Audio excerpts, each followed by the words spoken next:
Hello guys, how's it going? My name is Dalaran, and patch 8.3 is genuinely looking pretty exciting. From the raid to all the different content to the new allied races and more stuff to do, I'm actually genuinely excited for this patch 8.3, and it cannot come soon enough.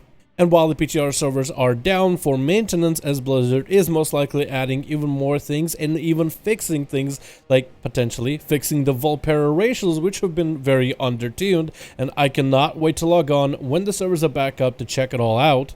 Until then, we'll talk a bit about one of the more controversial things that will be happening in patch 8.3, when Blizzard will be potentially, not confirmed yet, but they are thinking of removing Titanforging with 8.3.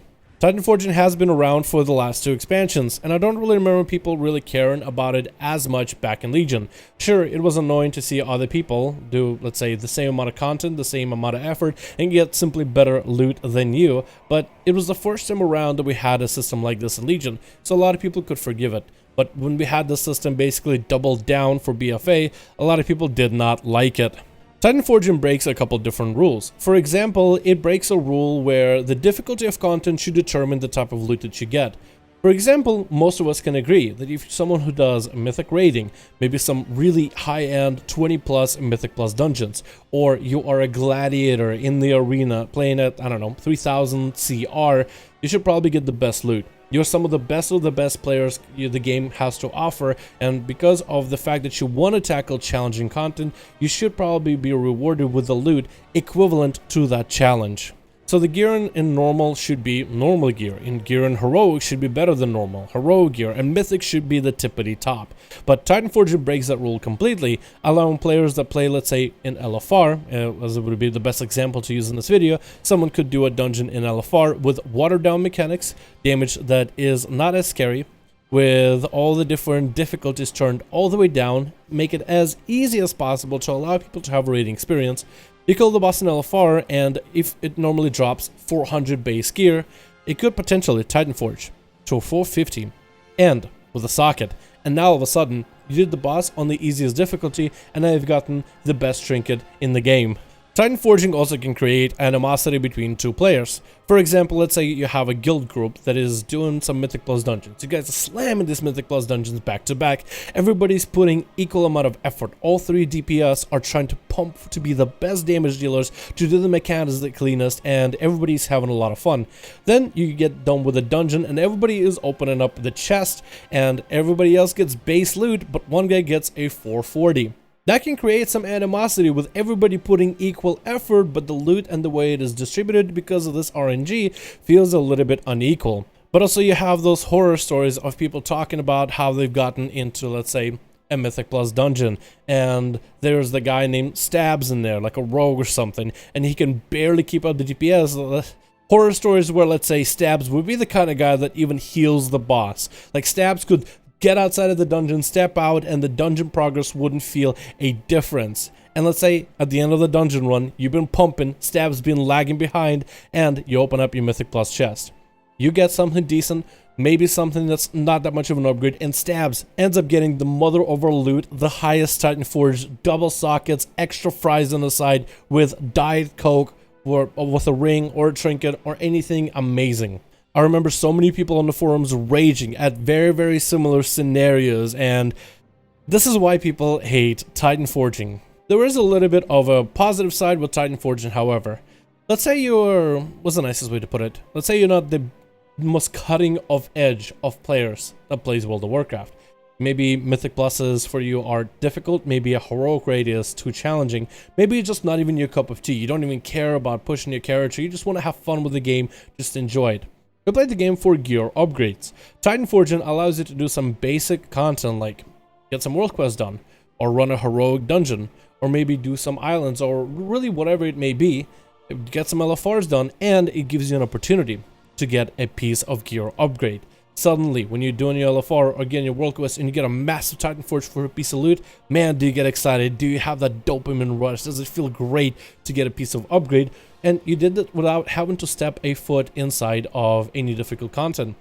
And that's why we play the game. We play it for various types of loot upgrades. It all feels exciting and fun whenever we get a nice shiny new piece of gear. I personally think there should be other avenues in how people earn gear. I think the 8.2 Benthic system is pretty great. Yeah, it has some RNG with it too, about getting the right piece of gear with the right effects and if it has a socket. So in a way you can call that as Titanforging lottery thing, but I feel like the whole system of just being able to earn gear outside of raids and dungeons should also be there for other players. So then Titanforging doesn't even need to be a piece of regular content.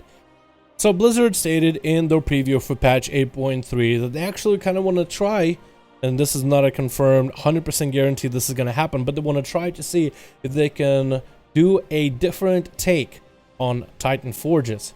Technically, during patch 8.3, N'Zoth and his minions are attacking Titan facilities, or you can even call it Titan Forges around the world.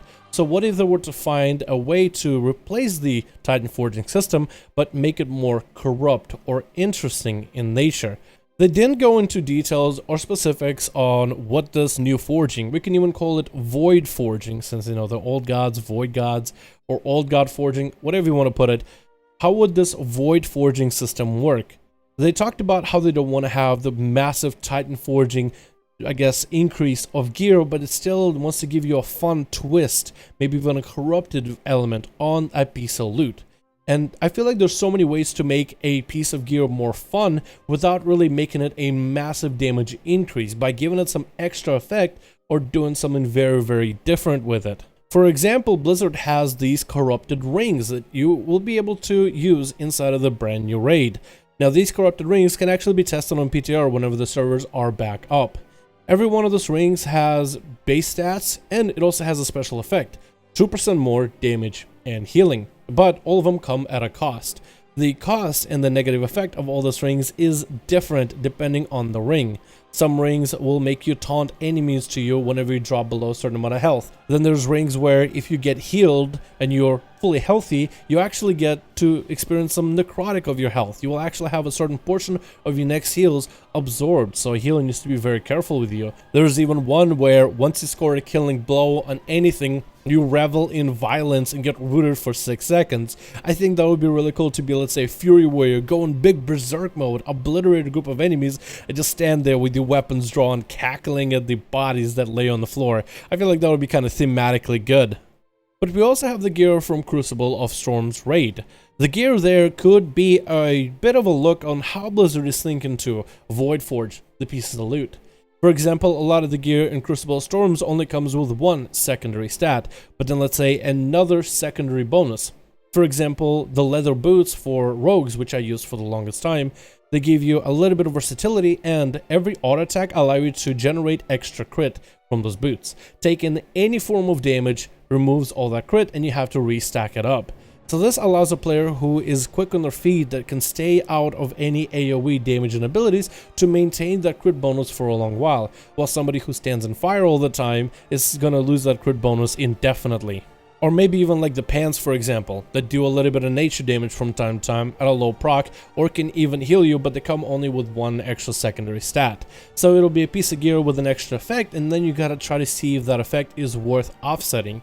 But if they were to have some sort of Titan or Void Forging system, they should also add some sort of system where you can cleanse the piece of gear from that Void Forge. Like, if you don't like the secondary extra random effect that it does, where it has a debuff, like take away certain stats, or maybe causing some sort of harm to the player on special conditions, find a way where you can actually cleanse it in order to use that piece like you normally would. Or if you can somehow find a way to leverage that extra bonus to keep it for the piece of loot in case you end up getting Void Forged. I think it's a lot of possibilities and could be a lot more fun without making every piece of gear amazing. I think as long as they are very careful with how they use all those different effects and balance them out as best as possible, fine-tune them for buffs damage, lower damage, I feel like a lot of them could have many viable alternatives, and it could be potentially a great change to the Void Forging Titan Forging system without making all that RNG be a core of what World of Warcraft gear goes on for future. I think this is why Classic is really popular lately. Thank you guys so much for watching this video. Hope you enjoyed. Let me know your thoughts in the comments below on the potential change to the Titan Forging system. Let me know your thoughts. I'd like to hear from you guys. Thank you all so much for watching. Hope you enjoyed. I'll see all of you in the next video.